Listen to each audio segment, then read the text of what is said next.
Chào các bạn, chào mừng các bạn đã quay trở lại với kênh Nhịp Sống Nước Nga DT, chúc các bạn một ngày vui vẻ. Các bạn thân mến, chúng ta lại tiếp tục phần 3 cũng là phần cuối về chủ đề hậu chợ Vòm. Sau khi chợ Vòm đóng cửa, làm thế nào để lấy hàng ra? Chợ Vòm đóng cửa ngày đầu tiên, hầu hết mọi người đều cảm thấy bình thường.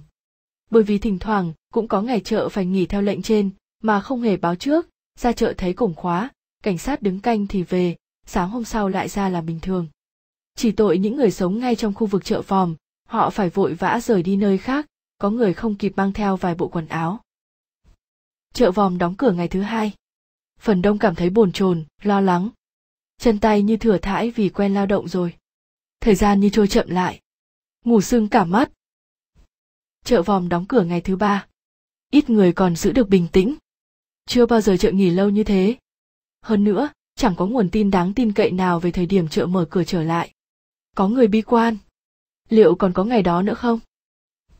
Điều may mắn vớt vát cho bà con tiểu thương chợ Vòm, Cherkizov là chính quyền Nga, tuy đóng cửa chợ, nhưng cho phép họ chuyển hàng đi nơi khác.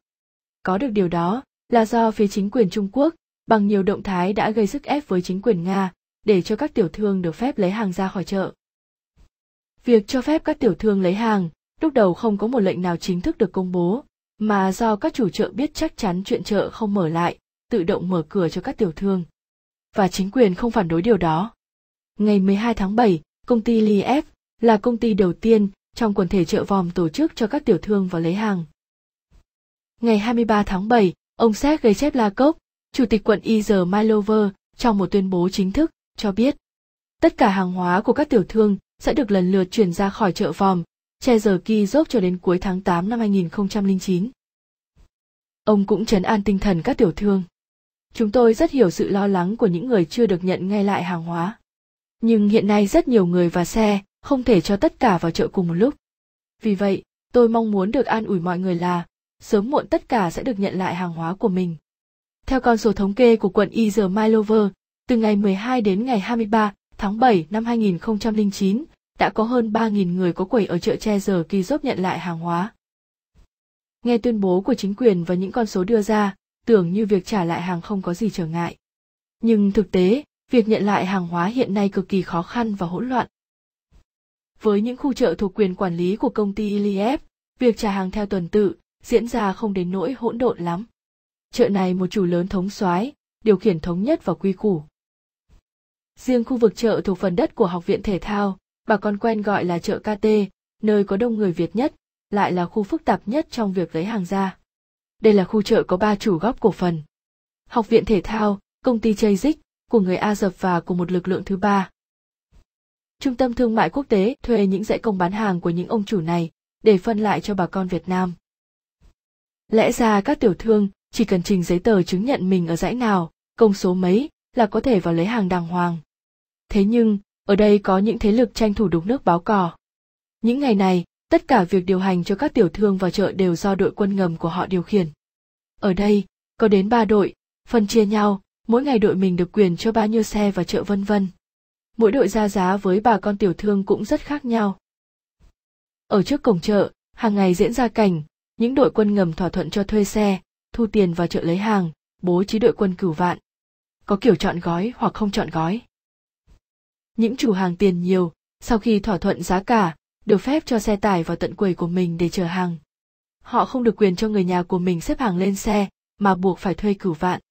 Mỗi xe Gazen chứa được 15 kiện hàng phải trả 20.000 tiền cửu vạn.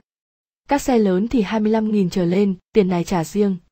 Sau khi xếp hàng lên xe, ra đến cổng mới trả các khoản tiền chung, khoảng 120.000 rúp. Với những loại hàng đắt tiền như áo da, áo lông, mỗi xe có khi phải nộp từ 200.000 đến 380.000 rúp. Với các tiểu thương không nhiều tiền, bán những mặt hàng rẻ, thì chọn cách khác. Phân công một vài người nhà đứng ngoài chờ. 2 người khác, sau khi chi tiền cho bảo vệ, được phép vào công, thuê cửu vạn đóng hàng vào bao tải. Sau đó, một người ở lại trông quầy, một người theo xe cửu vạn để đề phòng họ kéo xe hàng lình đi mất. Mỗi xe kéo giá 1.500 rúp. Người nhà đón sẵn bên ngoài để nhận hàng. Đã xảy ra nhiều trường hợp, những xe chở mặt hàng giá trị trên đường đi bị trấn cướp. Có thể, họ đã bị theo dõi ngay từ trong chợ. Vì sốt ruột, Các bà con tiểu thương Việt Nam và Trung Quốc tranh nhau tìm cách đưa được hàng ra nhanh khỏi chợ. Vì thế họ bị bắt chẹt, chịu những cái giá cắt cổ, và gây nên sự hỗn loạn. Riêng các tiểu thương là người Tây, họ không chịu bị chém đẹp như người Việt Nam và Trung Quốc, không vội vã tranh nhau, và các đội cũng kiêng mặt họ. Ngày 23 tháng 7, đoàn cán bộ Bộ Ngoại thương Trung Quốc đã đến trực tiếp gặp gỡ các chủ chợ ST để điều đình việc cho người Trung Quốc lấy hàng ra. Chợ ST là một giang sơn độc lập bên cạnh, chắc chắn việc lấy hàng sẽ không hỗn loạn như chợ KT. Có một nhóm cán bộ trong đoàn đã trực tiếp đứng ở cổng chợ KT theo dõi cảnh bà con Trung Quốc lấy hàng ra. Ngày 25 tháng 7, đoàn đại diện Trung Quốc lên đường về nước. Những cuộc gặp gỡ của đoàn Trung Quốc với các cơ quan quyền lực Nga trong mấy ngày đó, tuy cũng tạo được một sức ép với chính quyền Nga, nhưng khi họ về rồi, các tiểu thương Trung Quốc vẫn bị hành như trước, vì sự hỗn loạn và cũng không ai muốn kiểm soát. Chợ Vòng đóng cửa, hoạt động buôn bán trôi dạt về đâu? Chợ Vòng đóng cửa khiến hàng chục ngàn người Việt và người Trung Quốc mất chỗ làm ăn. Trong khi một tập đoàn của Trung Quốc cùng đối tác Nga bỏ ra 700 triệu đô la xây siêu thị mới mang tên Lotus City, mà sau này bán lại cho ông chủ Razak Iliev người Azerbaijan và đổi tên thành chợ đầu mối rau quả Food City, thì hơn 2.000 người Việt tìm cơ hội kinh doanh ở chợ Liublino. Sau một tháng chờ đợi thấy chợ Vòng không có cơ hội hồi sinh, người Việt nhanh chóng tỏa đi tìm mảnh đất lành mới để quy tụ. Một nhóm nhanh chóng đến thuê chỗ ở chợ Luzhniki, hay vẫn được gọi là chợ sân vận động. Đây là chợ bán hàng đầu tiên của người Việt những năm 90 ở phía tây nam Moscow. Và đến nay vẫn là một chợ bán buôn lớn, chỉ đứng sau chợ Vòng. Chợ đã định dựng lên một dãy lán bán hàng ngoài trời cho người chợ Vòng đến thuê. Nhưng rồi cảnh sát đến kiểm tra không cho người Việt và người Trung Quốc đứng bán hàng ở đây. Thế là chỉ hơn một tháng sau giấc mơ phục hồi lại bị tan biến. Một nhóm khác di tản đến thuê chỗ tại chợ Liublino, một khu chợ rất hiện đại mới được xây dựng đầu thập niên này ở phía đông của thành phố. Chỉ trong vòng 3 ngày hơn 1.000 chỗ bán hàng còn đang trống ở đây đã cho thuê hết. Lúc trước chợ cho thuê một quầy bán hàng chưa đến 100.000 rúp mỗi tháng, nghĩa là chưa đến 3.000 đô la mà không cho thuê hết chỗ. Vậy mà khi dòng người từ chợ Vòng mùa vào, thì giá cho thuê chỗ tăng lên mỗi ngày. Đến cuối tháng 7 giá cho thuê chỗ đã thành 300.000 rúp một tháng, rồi tăng lên đến 500.000. Cuối tháng 9 có nhiều chỗ đã cho thuê với giá 750.000 rúp. Nghĩa là hơn 25.000 đô la Mỹ cho một quầy bán hàng chưa đến 20 mét vuông. Nhưng chợ Liublino là chợ xây dựng hiện đại, không thể mở rộng ra được theo nhu cầu buôn bán, nên dù giá tăng như vậy, nhiều người vẫn không tìm được chỗ để thuê.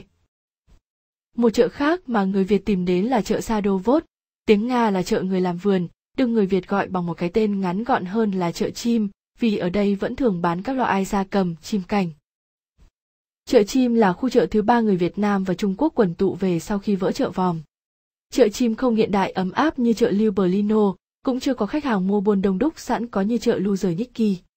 Bù lại nó có một khoảng không rộng rãi xung quanh, cần mở rộng thêm chỗ bán hàng, chỉ cần đưa về một dãy container cũ là có ngay chỗ bán hàng. Giá thuê chỗ ở chợ chim so với Liublino thì rẻ hơn rất nhiều, chỉ trên dưới 3.000 đô la Mỹ một tháng, nên rất nhiều người Việt đã đến thuê chỗ ở đây, hy vọng có được một chốn dung thân mới. Nhưng họ lại một lần nữa bị mất tiền. Lần này thì không phải vì nước Nga, không phải vì cảnh sát, mà vì chính những người Việt lợi dụng nhu cầu cần chỗ bán hàng để lấy tiền của họ. Thời gian đầu, khi lấy được hàng ra, thì hàng đắt như tôm tươi, hàng gì cũng bán được, kể cả hàng tồn, cái móc, cái khóa hoen gỉ cũng đều bán được hết.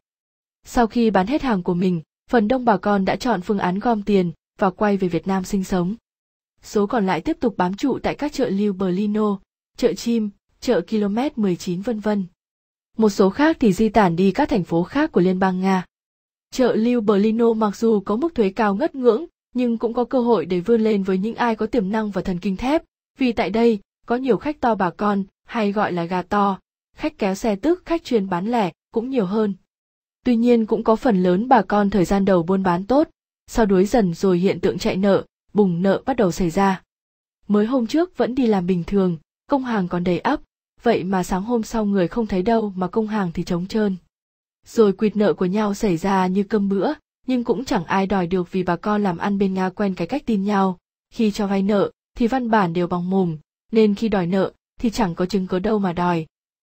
Mặc dù hàng ngày vẫn gặp nhau mà chẳng làm gì được, có người thì chối phắt, có người thì trả lời khi nào làm được thì tôi trả, nhưng có trời mà biết được khi nào thì họ làm được để trả.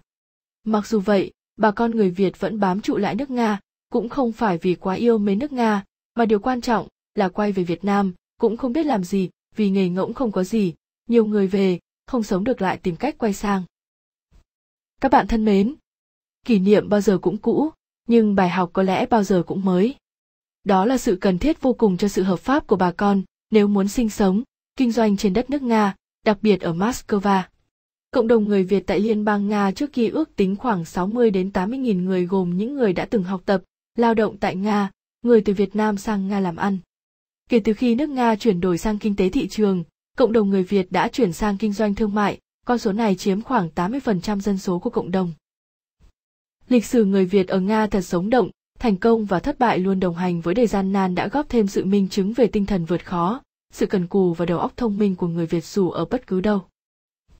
Dường như mọi người Việt ở Nga đều thích những gì được gọi là chợ, liên quan đến chợ vì nơi đó, tất cả cơ nghiệp, tâm huyết, quyết tâm mưu sinh vì gia đình, vợ chồng hay tương lai, sau này của con cái. Khái niệm trung tâm thương mại ở Nga thì cũng đều là chợ, chỉ khác nhau ở tầm vóc. Và cũng rất nhiều người Việt ở Nga đều mơ ước tại Moscow có được một vài khu chợ, hay nói cách khác là có khu trung tâm thương mại thật sự là của người Việt. Nhưng đó mãi mãi chỉ là ước mơ, thậm chí là điều không tưởng. Thời buổi kinh tế thị trường theo kiểu từ trước đến nay mà bà con ta vẫn đang kinh doanh hoạt động đã sắp hạ màn. Đó là quy luật tất yếu mà không cần biết đến niềm đau đớn, nỗi lo lắng mưu sinh của bất cứ ai. Nhìn lại một chặng đường đã qua, càng thấy con đường mưu sinh để ích nước, lợi nhà của bà con người Việt ở Nga, ở Moscow mới gian nan đến thế nào, không chỉ trả giá bằng mồ hôi, nước mắt. Con người Việt luôn biết vượt thoát trong mọi tình huống, dù hiểm nghèo nhất, trong số đó có những người biết đoán định, sắp đặt được tương lai của mình ở Moscow.